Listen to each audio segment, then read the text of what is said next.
taken out in a matter of minutes. There's no military in the world that could have done what we did tonight, not even close. There has never been a military that could do what took place just a little while ago. Tomorrow, General Kane, Secretary of Defense, Pete Hegseth will have a press conference at 8 a.m. at the Pentagon. And I want to just thank everybody, and in particular, God. I want to just say we love you, God, and we love our great military. Protect them. God bless the Middle East. God bless Israel, and God bless America. Thank you very much. Thank you.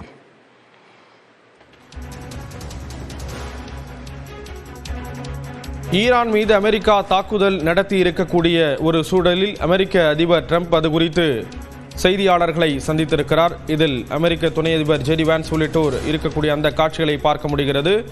Iran மீது தாக்குதல் நடத்தப்பட்டிருக்கிறது. 3 அணு உலைகள் மீது இந்த தாக்குதலை America நடத்தி இருக்கக்கூடிய ஒரு சூழலில் அது தொடர்பாக அமெரிக்க அதிபர் ட்ரம்ப் செய்தியாளர்களை சந்தித்திருக்கிறார்.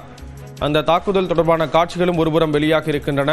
ஈரானில் இருக்கக்கூடிய ஊடகங்களும் அதை உறுதி செய்திருப்பதாக கூறப்படக்கூடிய ஒரு சூழலில் ஏற்கனவே ஈரான் மீது தாக்குதல் நடத்துவதற்கு அமெரிக்க அதிபர் ட்ரம்ப் ஒப்புதல் அளித்திருக்கிறார். ஆனால் எப்போது தாக்குதல் நடத்தப்படும் என்பது தொடர்பான விவரங்கள் வெளியாகாமல் இருந்த ஒரு சூழலில் தற்பொழுது இன்றைய தினம் 3 மணி நேரத்திற்கு முன்பதாக அந்த தாக்குதலானது நடத்தப்பட்டிருக்கிறது. அமெரிக்காவிலிருந்து சென்ற அந்த போர் விமானம் 3 அணு உலைகள் மீது தாக்குதல் நடத்திவிட்டு அமெரிக்கா திரும்பி இருக்கிறது. ஒரு முக்கிய நகர்வாக பார்க்கப்படுகிறது.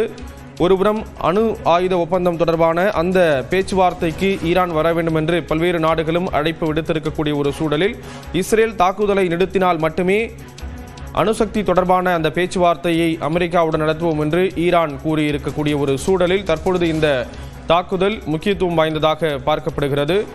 ஒருபுறம் ஈரானின் முக்கிய தலைவராக இருக்கக்கூடிய காமேனி தனக்கு அடுத்ததாக தலைவராக பொறுப்பேற்க இருக்கக்கூடிய நபர்களின் பெயர்களை பரிந்துரைத்திருக்கிறார். 3 பேர்களுடைய பெயர்களை பரிந்துரைத்திருக்கிறார்.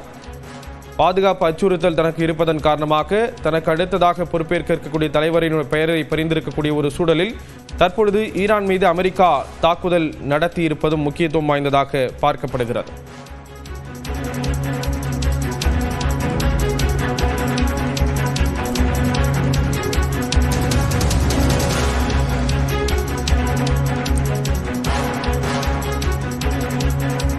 Iran's key nuclear enrichment facilities have been completely and totally obliterated. Iran, the bully of the Middle East, must now make peace. If they do not, future attacks will be far greater and a lot easier. For 40 years, Iran has been saying death to America, death to Israel. They have been killing our people, blowing off their arms, blowing off their legs with roadside bombs. That was their specialty. We lost over 1,000 people, and hundreds of thousands throughout the Middle East and around the world have died as a direct result of their hate. In particular, so many were killed by their general, Qasem Soleimani. I decided a long time ago that I would not let this happen. It will not continue. I want to thank and congratulate Prime Minister Bibi Netanyahu. We worked as a team like perhaps no team has ever worked before. And we've gone a long way to erasing this horrible threat to Israel.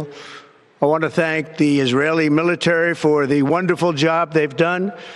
And most importantly, I want to congratulate the great American patriots who flew those magnificent machines tonight, and all of the United States military on an operation the likes of which the world has not seen in many, many decades.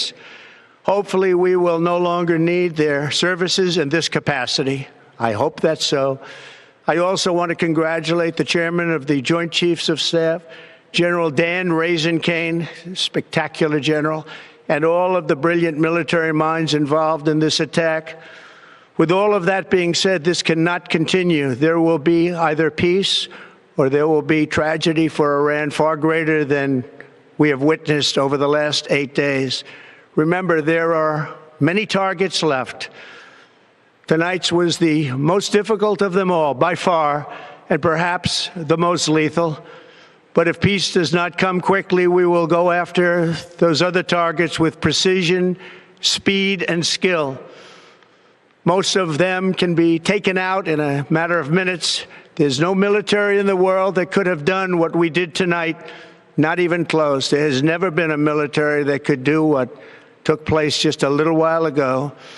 Tomorrow, General Kane, Secretary of Defense, Pete Hegseth will have a press conference at 8 a.m. at the Pentagon. And I want to just thank everybody, and in particular, God. I want to just say we love you, God, and we love our great military. Protect them. God bless the Middle East. God bless Israel, and God bless America. Thank you very much. Thank you. It's a direct result of their hate. In particular, so many were killed by their general, Qasem Soleimani. I decided a long time ago that I would not let this happen. It will not continue. I want to thank and congratulate Prime Minister Bibi Netanyahu. We worked as a team like perhaps no team has ever worked before. And we've gone a long way to erasing this horrible threat to Israel. I want to thank the Israeli military. ஈரானில் America தாக்குதல் நடத்தி இருக்கக்கூடிய ஒரு சூழலில் அது தொடர்பாக அமெரிக்க அதிபர் Trump உரையாற்றிய அந்த காட்சிகளை பார்த்தோம். இது தொடர்பான விவரங்களை வழங்குவதற்காக செய்தியாளர் சுசித்ரா இணைகிறார். சுசித்ரா, அவருடைய செய்தியாளர் சந்திப்பு தொடர்பான விவரங்களை நீங்க பகிர்ந்துக்கலாம். ஈரானுடைய 3 முக்கிய அணு தளங்களான இஷாக்கான் மட்டுமல்லாமல் நட்டான்ஸ் மற்றும் ஃபார்டோ ஆகிய 3 அணு தளங்களை இந்த தாக்குதலில் இஸ்ரேல் நடத்திய தாக்குதலில் தகர்க்கப்பட்டுள்ளதாக தற்போது அமெரிக்க அதிபர் டொனால்டு ட்ரம்ப் அதிகாரப்பூர்வ அறிவிப்பை வெளியிட்டுள்ளார். நாட்டின் மக்களுக்கு உரையாற்றிய அவர் இந்த ஒரு அதிகாரப்பூர்வ தகவலை உறுதிப்படுத்தியுள்ளது இங்கு முக்கியமாக பார்க்கப்படுகிறது. 40 ஆண்டுகளுக்கும் மேலாக அமெரிக்கா, இஸ்ரேல் மட்டுமல்லாமல் மத்திய கிழக்கு நாடுகள் அனைத்தையுமே ஆட்டி படைத்து வந்த ஒரு தீவிரவாத நாடு என்பது தற்பொழுது இந்த நடவடிக்கைகளுக்கு அடிபணிந்தே ஆக வேண்டும் என்ற ஒரு கருத்தையும் அவர் முன்வைத்துள்ளது மிக முக்கியமாக பார்க்கப்படுகிறது. மேலும் உடனடியாக அமைதியை திரும்பாவிட்டால் கூடுதலான இடங்கள் என்பது ஈரானில் தாக்குதலில் சிக்கல் தகர்க்கப்படும் என்ற ஒரு எச்சரிக்கையும் தற்போது ஈரானுக்கு அமெரிக்க அதிபர் டொனால்டு ட்ரம்ப் வழங்கியுள்ளது மிக முக்கியமாக பார்க்கப்படுகிறது. வெள்ளை மாளிகையில் நடைபெற்ற செய்தியாளர்கள் சந்திப்பில் இந்த ஒரு நடைபெற்ற உரையின் பொழுது இந்த ஒரு கருத்துக்களை அவர் முன்வைத்துள்ளது மிக முக்கியமாக பார்க்கப்படுகிறது. அமெரிக்கா மற்றும் இஸ்ரேல் ஆகிய இரு நாட்டினவர்கள் அதிகாரிகளையும் அவர்கள் குறிவைத்து கடந்த 40 ஆண்டுகளுக்கு மேலாக ஈரானானது தொடர்ந்து தாக்குதலை நடத்தி வந்துள்ளது. அதற்கு தகுந்த பதிலடி வழங்கும் விதமாகத்தான் இந்த ஒரு நடவடிக்கைகள் என்பது மேற்கொள்ளப்பட்டு அதில் இஸ்ரேலானது வெற்றி பெற்றுள்ளது என்ற ஒரு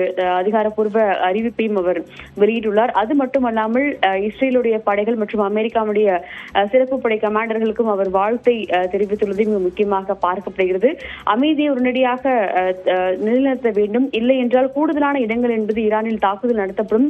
இன்று நடைபெற்ற அந்த தாக்குதல் என்பது ஒரு முக்கியமான தாக்குதலாக பார்க்கப்படுகிறது. அதில் படைகள் வெற்றி பெற்றுள்ளது என்ற ஒரு அதிகாரப்பூர்வ அறிவிப்பையும் அமெரிக்க அதிபர் வெளியிட்டுள்ளது மிக முக்கியமாக பார்க்கப்படுகிறது.